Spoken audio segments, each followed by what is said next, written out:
Hello guys, welcome to my YouTube channel.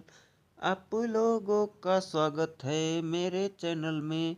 आज करेंगे 12 model board की वायरिंग। सबसे पहले न्यूट्रल फेस को लाकर जोड़ेंगे मीटर में, जैसा कि आप सभी देख रहे हो। फिर एमसीबी में कनेक्शन करने के बाद हम आउटपुट लेकर एमसीबी से न्यूट्रल वायर को सॉकेट के तीनों वाले में कनेक्ट करेंगे, जैसा कि आप देख सकते हो।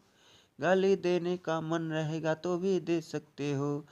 फिर एमसीबी से आउटपुट लेकर फेस वायर को स्विच के पांचों कनेक्शन में हम कर देंगे, जैसे आप लोग देख सकते हो। मैं क्या करूं, बोलते बोलते मेरा मूड खुद है खराब हो जाता।